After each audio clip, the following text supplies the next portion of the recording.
All right, another book review. This one is for Richard Stark's The Hunter, the first of the Parker books. I was recommended this, not personally, but it was recommended by ManCarryingThings, and he's read all the novels, right? Or at least, a whole bunch of them. I haven't really kept up with that, but I put it on my radar, or he put it on my radar for something that is just an interesting short read, kind of a crime thing. And I wanted to put it in my TBR to go between the big novels, as Raymond Chandler's books were doing, the Philip Marlowe stuff. And I wanted more of that, I guess, more of that vibe. And I kind of got it, in which this was less like a 30s, 40s kind of pulp book. This was more like a hard-nosed 70s like thief, bank robber kind of guy who has like no morals, it seems. So it was very different character from Philip Marlowe. Very different, I guess, formula. As he mentioned that the formula kind of stays the same for a lot of them. And yeah, this formula is very fast paced. It's one of the quicker books I've read.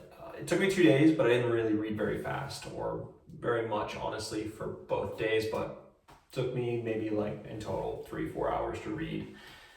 Solid book in that way. Like the pace was good. The character was good for what he was. I didn't like him. I don't think you're supposed to like him. He is a dirty, rotten scoundrel who just casually murders people just all the time. What kept me from not like putting the book away, just seeing some villain like wantonly kill people, is he was betrayed and now he's going after the betrayers actually. So those deaths I wasn't as squeamish about, let's say.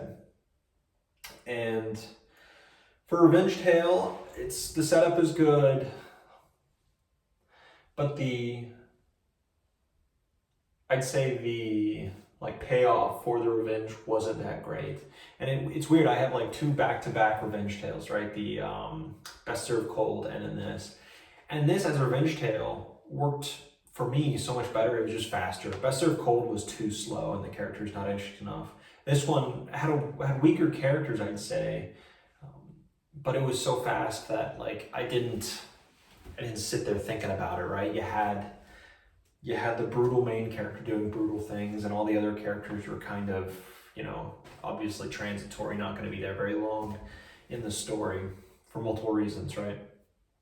But him himself, it was interesting to see. I'd say the best part about the book was it was interesting, especially in the beginning and during it, how he moved through the world and how he went from like nothing, like a vagabond basically with no money to his name in the beginning, to getting money and screwing people over and taking things, but intelligently doing these things.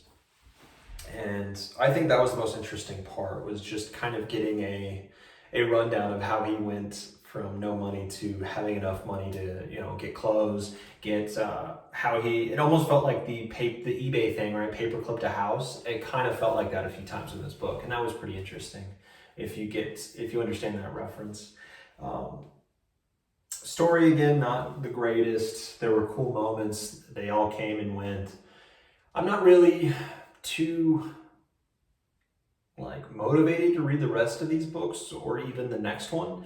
They are fast, so maybe that will bring me back to the series, but it's not really what I want to read the villain's point of view throughout the book, like the entirety of the book. Don't like reading it that too much. I want there to be someone at least striving for better in my book, and this was not that, but still well written. And the main character wasn't for me, but well written, fast paced, frenetic. It was great. It was really solid with that. So for that, honestly, I'd give it like an 8 out of 10 easily.